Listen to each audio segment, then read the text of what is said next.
जो है वो जमीन के चक्कर काटता है। नहीं, तो मेरा नहीं ख्याल कि अभी तक ये पढ़ा रहे हैं सर। हमारे टाइम में ही बदल दिया था। नहीं सर, जब हमारे टाइम में वो बदल दिया। यूनिवर्सिटी का सुन लीजिए, आपके कराची यूनिवर्सिटी के जो करिकुलम है आईटी का, उसमें ये बता रहे हैं कि जी माउस क्या होता है, प्रिंटर क्या होता है, लेजर प्रिंटर क्या होता है, मॉनिटर क्या होता है। ये तीसरी क्लास का करिकुलम है जी हमारे यहाँ पे। आपको डाउट हो रहा है तो आप कराची यूनिवर्सिटी की किताबें मंगा के चेक कर लेना, मैं आपको बता रहा हूँ, बिल्कुल सही बता रहा हूँ। That is where Pakistan is today. आप उसको एजुकेशन कहते हैं। आपके यहाँ से जो बीबीए करके निकलेंगे, सॉरी ये जो बीसीए करके निकलेंगे बच्चे। सभी को जय हिंद दोस्तों, आप सभी का हार्दिक स्वागत है जय हिंद रिएक्शंस पे। तो दोस्तों आज हम साथ मिलकर एक दमदार भारत पाकिस्तान की डिबेट देखेंगे, जहां पे आप देखेंगे पाकिस्तान की तरफ से होंगे मशहूर पत्रकार आरजू काजमी और भारत की तरफ से होंगे सच्चे राष्ट्र भक्त और जियो पॉलिटिकल एक्सपर्ट रमनीक सिंह मान साहब। और ये दोनों बात करेंगे कि कैसे पाकिस्तान, सऊदी अरेबिया और तुर्की ने मिलकर डिफेंस पैक्ट को साइन किया है, तो इसके बारे में भारत की क्या सोच है और भारत की रणनीति क्या रहेगी। तो ये वीडियो काफी इंपॉर्टेंट होगी, आपको बहुत कुछ जानने को मिलेगा, तो इसे अंत तक देखें और चैनल पे नहीं है तो चैनल को सब्सक्राइब कर दें, ताकि हम आपके से लेटेस्ट इंटरेस्टिंग और दमदार डिबेट्स लाते रहें। तो चलिए साथ मिलकर ये वीडियो देखते हैं और अंत में इसके बारे में बात करेंगे। जय हिंद, जय भारत।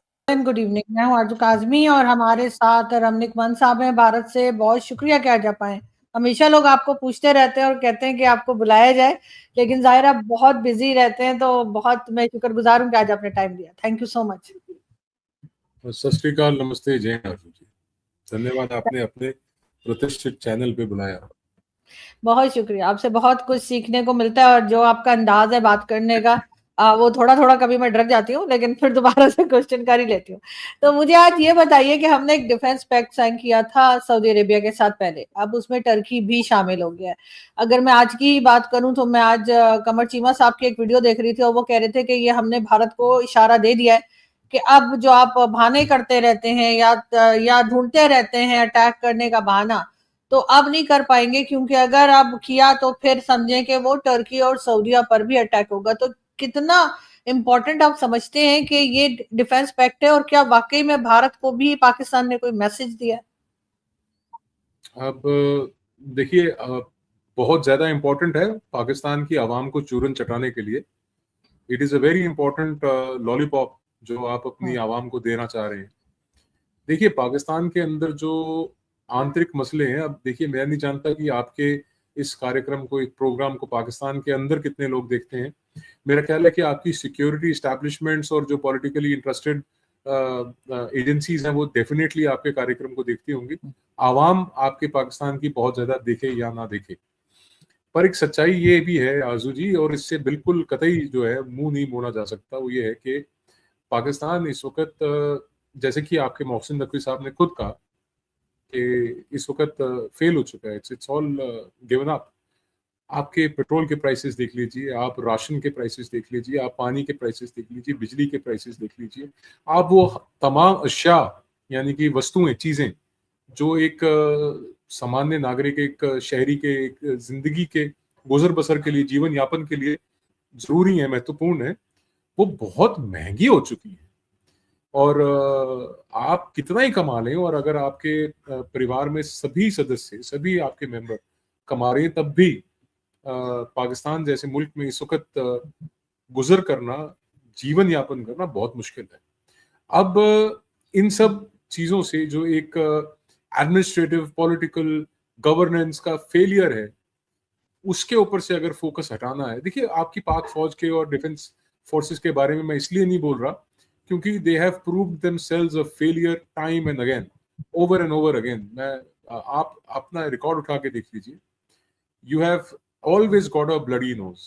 और जहां पे कहीं पे आप कामयाब हुए हैं, वो फलस्तीन में ब्लैक फ्राइडे होता था जनरल ज़ियाउल हक के समय में, जब आपने बीसियों हजार फिलिस्तीनी वहां जाके मार दिए थे अपने टैंकों से और अपनी बंदूकों से रोन दिए थे, या अपने पाकिस्तान के अंदर ही जो आपके कंट्रोल्ड एरियाज हैं, चाहे वो पीओजेके का इलाका हो, चाहे वो और इलाके हों, जहाँ पे आपकी सिक्योरिटी फोर्सेस हैं, आपके रेंजर्स हैं, आपकी पाक आर्मी है या आपकी पुलिस है, जो शरेआम ओपन फायरिंग करके लाइव बुलेट चला के वहां पे लोगों को जो प्रोटेस्ट कर रहे होते हैं अपने हकों के लिए, अपने हकूकों के लिए, उनको जान से मारने का काम करती हैं। सो आप लोगों का दम जो है, जोर जो है, मैं आपसे, मेरी मुराद है जो आपकी फोर्सेस हैं, उनका जो जोर चलता है वो बिल्कुल बेकसूर और निहत्थे शहरियों के ऊपर आपका जोर चलता।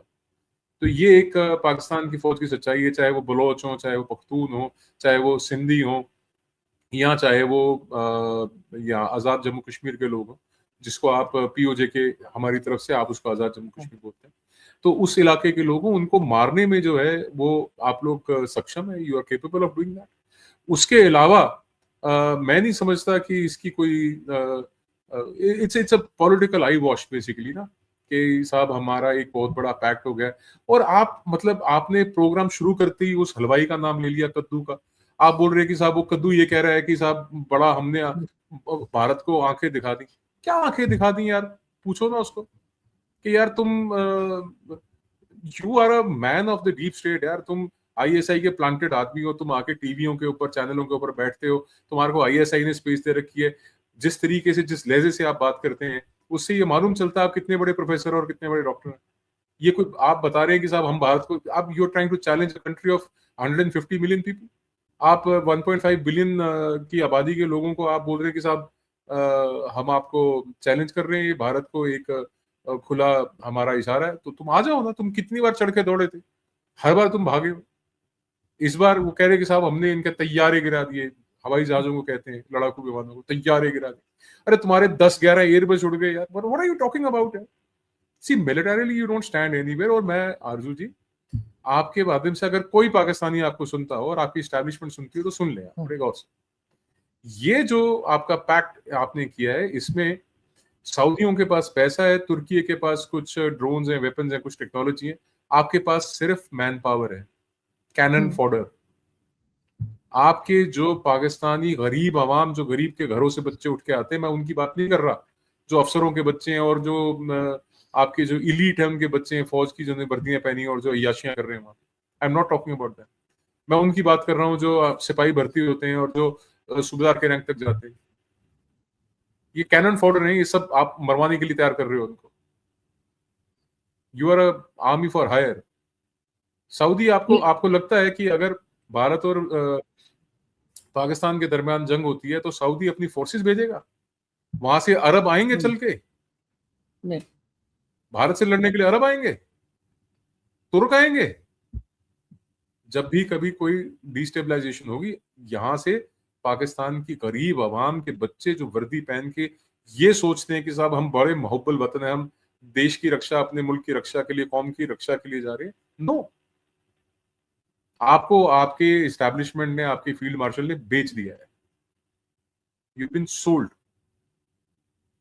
ये सच्चाई है इस पैक्ट की। लेकिन इसमें तो 32 कंट्रीज और आने की बात भी की जा रही है। और मैं एक और साहब से बात कर रही थी पाकिस्तानी से ही, और मैंने उनसे कहा कि इस तरह से अपनी फौज को पैसे लेके भेजा जा रहा है, ऐसा तो कोई नहीं करता। तो वो कहने लगे क्यों, जब यूरोपियन कंट्रीज भेजती हैं तब कुछ नहीं है, और अमेरिकन भेजते हैं अपनी फौज को तो वो क्या है। तो अगर पाकिस्तान कर रहा है तो वो कहते हैं इसके ऊपर क्यों ऑब्जेक्शन है। मेरी एक बात रुक के सुनिए। जो नेटो के देश है ना, आप उनकी इकोनॉमी, उनकी जीडीपी देखिए, उनकी आबादी देखिए। आप पाकिस्तान की जीडीपी को या पाकिस्तान की जो ग्रॉस डोमेस्टिक प्रोडक्ट है या एक आम पाकिस्तानी की जो इनकम है एवरेज, आपकी 25-27 करोड़ की आबादी होगी, एवरेज इनकम क्या होगा आपका? आपको लगता है कि आपकी $5 $10 से ऊपर कमाई होगी एक एवरेज पाकिस्तानी की पर डे? नहीं।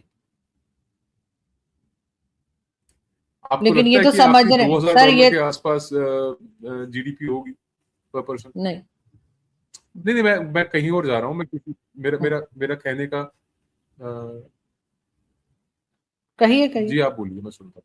नहीं, मैं ये कह रही थी कि ये तो यहाँ पर ये बात फैला रहे हैं कि हम तो बड़े रेलिवेंट हो गए हैं, हमें तो सारी इस्लामिक कंट्रीज या गल्फ कंट्रीज बुला बुला के डिफेंस के लिए हमसे बात कर रहे हैं कि हम जैसा जगह पर हमें देख के सब डर जाएंगे और वहां पे डिफेंस के लिए हम ही जाएंगे, चाहे कुवैत में जा रहे हो चाहे सऊदीया में जा रहे हो। तो इसका क्या मतलब लिया जाए?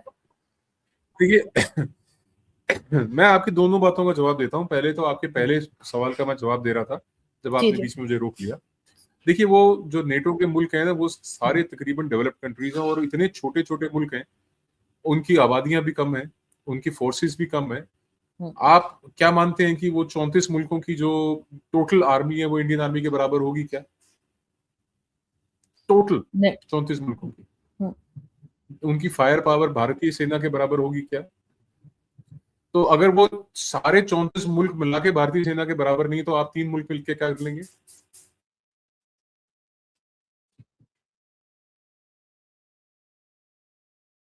मेरे को सुन पा रही हैं?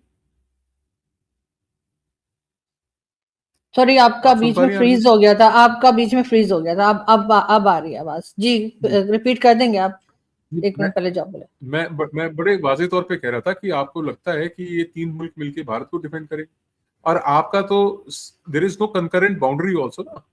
नेटो के जितने मुल्क हैं तकरीबन सबकी बाउंड्रीज आपस में लगती हैं, सही। Except for US and Canada जो अलग कॉन्टिनेंट में है। उसके अलावा ये सारे जो यूरोपियन कंट्रीज हैं जिनको आप कह रही हैं वो तो सारे एक साथ हैं। 32 मुल्क हैं, वैसे 34 नहीं है, 32 है मेरे हिसाब से। तो आपका तो किसी के साथ बाउंड्री भी नहीं लगती। Saudis across the ocean, Turkey's across the other ocean. ठीक है, आपके लेकिन सब डिप्लॉयमेंट में कितने दिन लग जाएंगे? लेकिन ये सब कुछ अमेरिका की मर्जी से हो रहा होगा ना, अमेरिका के अप्रूवल के बगैर तो ये नहीं हो रहा होगा।